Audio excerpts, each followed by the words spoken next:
I turned 65 with a quiet cup of coffee and one loud question in my heart. What now? For decades, my life was about movement, raising children, paying bills, building a career, making sure everyone else had what they needed. Then one day the meetings stopped, the calls slowed, and I was left with something I hadn't had in years. Time. A lot of it. At first, I did what many do. I filled my days with tasks, errands, lists. But eventually, when the noise settled, I started to really listen. To others, to the world, and to myself. That silence, surprisingly, became the beginning of something beautiful. In these last few years, I've come to realize that life after 65 isn't the end of the story. It is a brand new chapter, one where we get to live more gently, more fully, and maybe even more honestly than ever before. Today, I want to share with you 10 life lessons that have helped me do just that. Lessons I learned not just from my own journey, but from some of the most remarkable people who have ever lived. People whose stories reminded me what it means to live richly, even after the world expects us to slow down. 1. Forgive so you can be free. For a long time, I carried something I thought I had forgotten: anger toward my brother. We had not spoken in over 15 years. What started as a disagreement about our parents' estate somehow grew into silence. Time passed. Life moved on. But the distance stayed. I told myself I had let it go, but deep down, I knew I had not. Every birthday, every holiday, there was a shadow. I would think of calling, then talk myself out of it. Pride is heavy, but it often disguises itself as principle. Then, one quiet evening, I watched a documentary on Nelson Mandela. 27 years in prison, 27 years taken from him. And yet, when he walked free, he forgave. He did not come out angry. He came out wiser. He said, "Resentment is like drinking poison and then hoping it will kill your enemies." That sentence hit me in the chest. What was I doing holding on to something for 15 years when Mandela had let go of far more? I sat down and wrote a letter to my brother. Not long, just a few honest lines. "I miss you. I wish we could talk." I dropped it in the mailbox and waited. 2 weeks later, he called. His voice was older, but I recognized it. "I'm glad you wrote," he said. We met a week later. It was awkward at first. Then something gave way. We laughed. We remembered. And we forgave. Forgiveness did not change what had happened, but it changed what could still happen. It allowed healing. It brought peace. After 65, you realize life is shorter than you thought. Carrying anger takes energy you no longer want to waste. If something or someone is weighing on your heart, maybe now is the time. Not to forget, but to forgive. Not for them. For you. 2. Laugh often, especially at yourself. I used to think getting older meant becoming more serious. Wrinkles, medications, downsizing. It all sounded so heavy. But somewhere along the way, I discovered something better. The joy of laughing, especially at myself. One morning, I came downstairs wearing a shirt backward. I had no idea until my granddaughter pointed it out.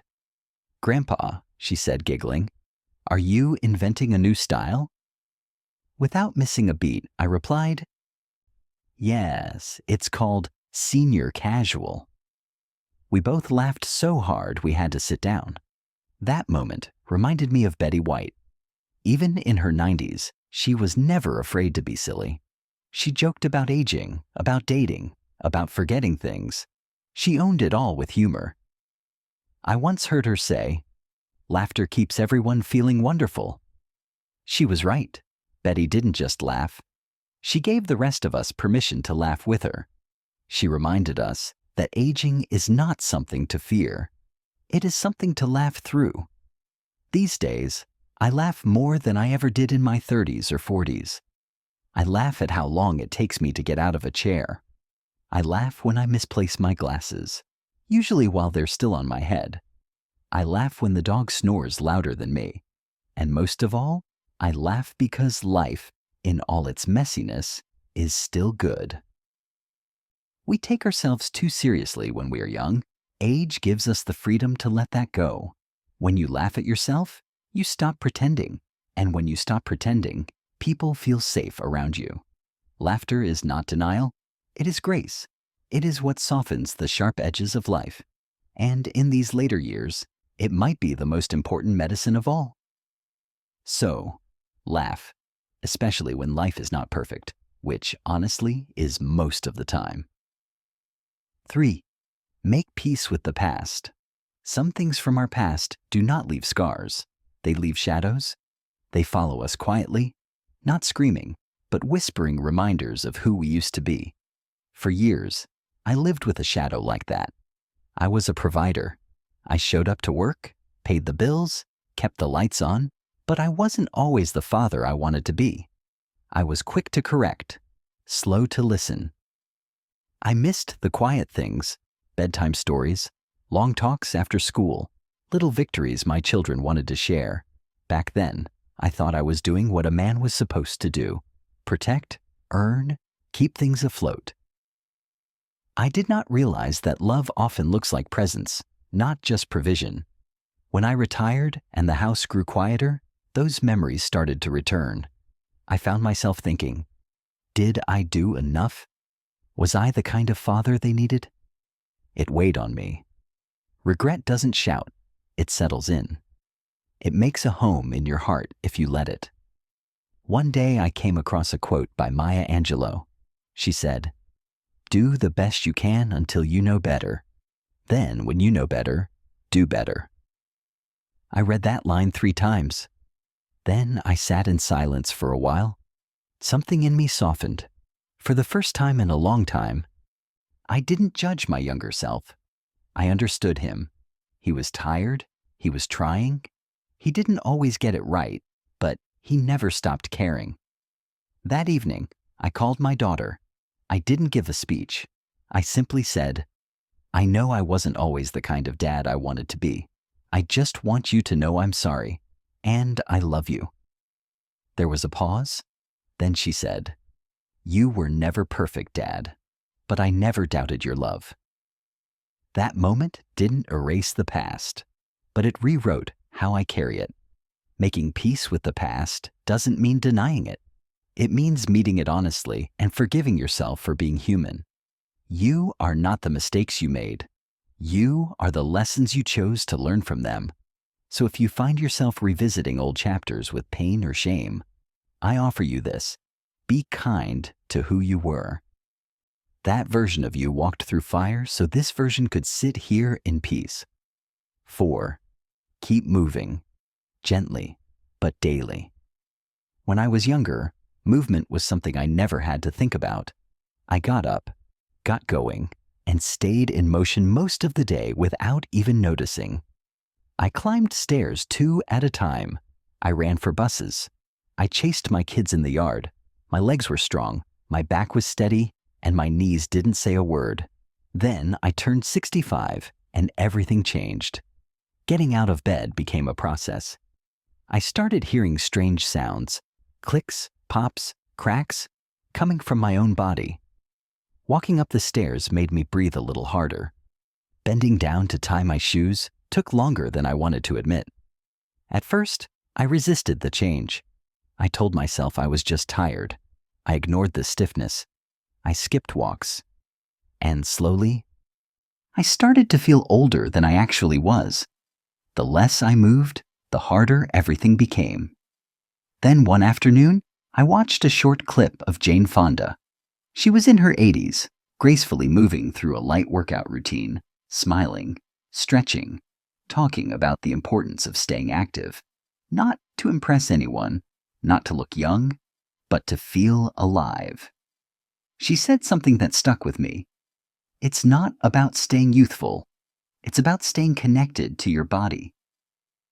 That evening, I put on my walking shoes and stepped outside. I didn't go far, just to the end of the block and back. The next morning, I did it again. Slowly, I built a routine. I started to notice the sky again. I waved to neighbors. I felt my shoulders relax after the first few steps. I wasn't fast, but I was moving. Now I walk every morning. Sometimes for 10 minutes, sometimes more. I stretch a little. I roll my shoulders.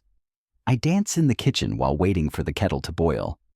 It may not look like much to others, but to me, it's a way of telling my body, I'm still here. I still care. Movement has become my daily reminder that I'm not done yet. My body may be slower, but it's still mine. It still carries me through this life, and it deserves my attention. So if your knees ache or your back complains, I hear you. But don't stop moving. Move gently. Move with kindness. Just move. Even a few steps matter. They connect you to the world. They connect you to yourself. 5. Stay curious. The first time I looked through a telescope, I was 71 years old. It was my birthday, and my daughter had given me a beginner's stargazing kit. I remember opening the box and laughing. I think you got the wrong person, I said. This is for kids. But she smiled and said, You've always been curious. You just forgot. That night, I set it up in the backyard. I pointed it toward a bright dot in the sky and focused. And there it was, Saturn, clear as day with its rings softly glowing.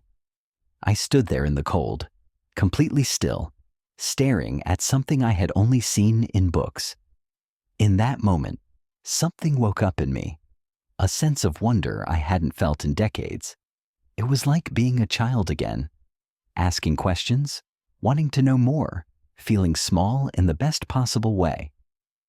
Carl Sagan once said, "We are a way for the cosmos to know itself." He believed that curiosity wasn't just for scientists.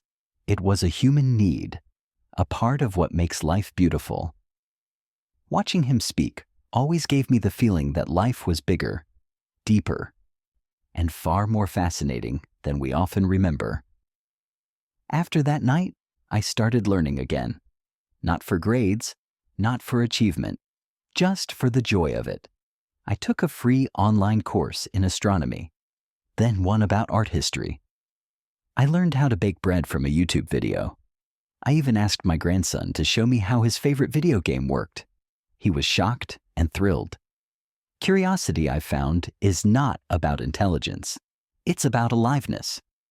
When you ask questions, when you explore new ideas, when you wonder again, you stay young in ways that no medicine can offer. Some people think learning ends when school ends, or that after retirement, there's nothing new worth chasing. But that's not true. You can learn a language at 70. You can pick up painting at 80. You can fall in love with the stars at any age. So I say, follow what makes your eyes light up. Read something unfamiliar. Ask questions, even silly ones. Stay curious, not because you need the answers, but because it reminds you that the world is still full of mystery, and you are still part of it. 6. Give what you've lived. When I retired, I felt a strange emptiness. I had time, finally, but I also felt a little invisible, like the world had moved on and I was no longer needed. For someone who spent a lifetime building, working, guiding others, that silence felt unsettling. Then one Sunday morning, I caught a rerun of Mr. Rogers' Neighborhood. Fred Rogers was sitting calmly, tying his shoes, talking to the audience as if each of us mattered deeply. His voice was soft, but his presence was strong. He once said, "Anyone who has ever been able to sustain good work has had at least one person, and often many, who have believed in them." That sentence stirred something in me. I started to wonder, could I be that person for someone else now? Not because I had all the answers, but because I had lived long enough to know the questions. The next week, I signed up to volunteer at the local library. They paired me with a group of third graders for a reading program. Every Tuesday, We sat in a circle and explored stories. At first, I just read aloud, but slowly, the kids started asking questions. Not just about books, but about life. Did you have bullies when you were a kid? What did you do when you felt scared? I realized then, I wasn't just reading stories, I was sharing mine. Fred Rogers believed in the quiet power of presence. He taught us that simply showing up with kindness could change someone's life, and now I understand why. These children do not care that I'm not a teacher, or that I do not move as fast as I used to. They care that I listen. That I care. Giving what you've lived does not require a title or a stage. It just requires heart and time and patience. You have lived decades. You've learned through heartbreak and hope. That wisdom is not meant to be stored away. It's meant to be shared. So whether it's reading to a child, mentoring someone younger, or just offering your story to a friend, give what you've lived. You never know who needs it. 7. Embrace the ordinary moments. I used to think happiness came from big moments. Graduations, promotions, weddings, vacations. And for a while that seemed true. I worked hard, saved money, aimed for those milestones. But after I retired, the calendar cleared, the pace slowed, and the big events became fewer and farther between. At first, that emptiness scared me.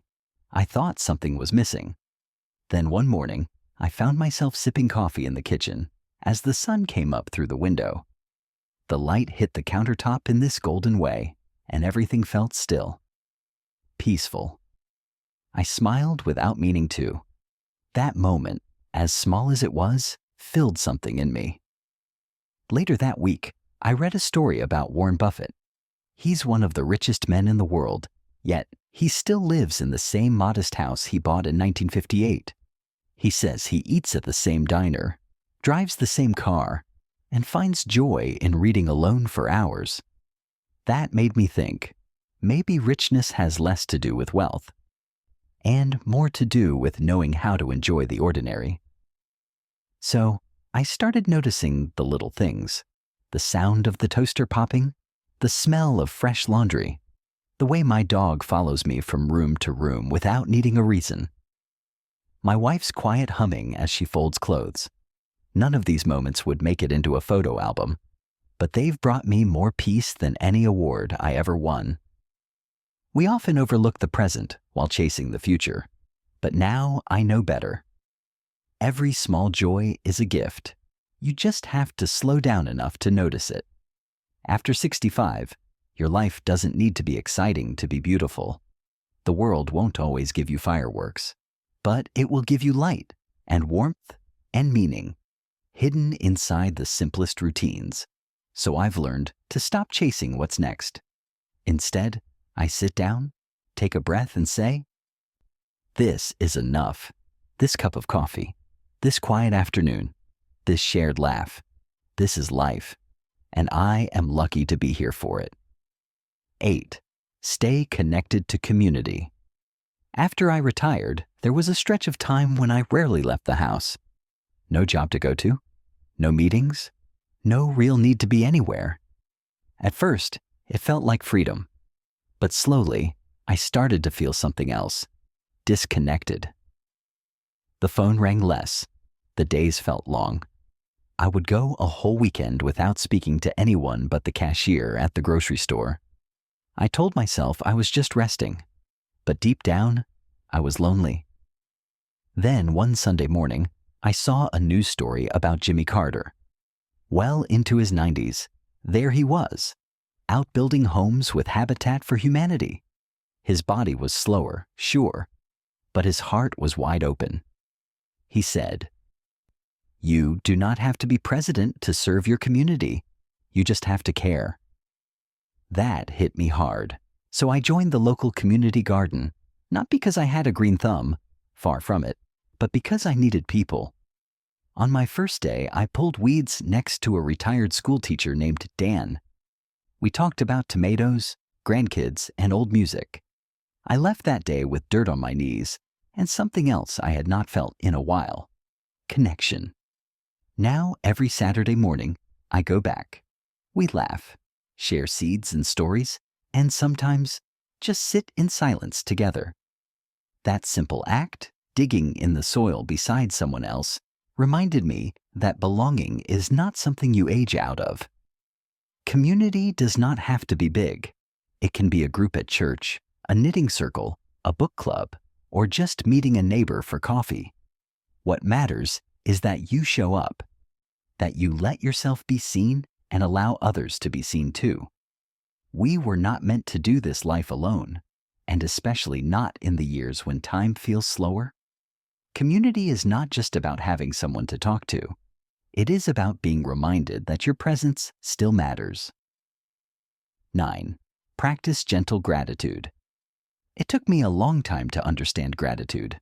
Not the kind you say at Thanksgiving or when someone holds the door open, but the deep kind. The kind that whispers to you on quiet mornings and wraps around you when nothing big is happening. For most of my life, I chased achievements. I thought gratitude was something that came after success, after you earned it. But then I heard Oprah Winfrey talk about her daily gratitude practice. She said, "Be thankful for what you have. You'll end up having more." That stuck with me. So I started small. Every evening, I wrote down 3 things I was thankful for. The first few days were easy: family, health, a roof over my head. But then something shifted. I started noticing things I had never paid attention to. The way sunlight hit the porch at 5 p.m., the warmth of soup on a cold day, the feeling of fresh socks. One night, I wrote down the smile the mailman gave me. Another day, it was the sound of rain on the window. These little moments, barely worth noting before, began to feel like treasure. The more I practiced, the more I noticed. Gratitude turned ordinary days into meaningful ones. It quieted my complaints. It softened my expectations. It reminded me that I already had enough, and always did. Gratitude, I learned, does not require perfection. It does not wait for a good day to show up. It creates a good day by shifting how you see the world. Now, when I wake up, I say thank you. Not because everything is perfect, but because I am still here. I still get to try. I still get to love, to learn, to laugh, to rest. So I invite you to try it. Write down 3 things each night, or say them out loud, or think of them while brushing your teeth. Keep it simple, keep it gentle, but keep doing it. Because when you look for good, you tend to find it, even in the smallest places. 10. Remember that time is precious, and so are you. A few years ago, I started waking up earlier than usual. Not because I had somewhere to be, those days were mostly behind me, but because something inside me felt drawn to the quiet of morning, the stillness, the sky just before it turns blue, the kind of silence that asks nothing from you but presence. I began sitting on my porch with a cup of coffee and just noticing the chirp of a single bird, the breeze nudging the wind chimes, the way the world slowly wakes up, without rush, without noise. Those quiet mornings have become sacred to me. They remind me that time is no longer something I chase, but something I get to witness.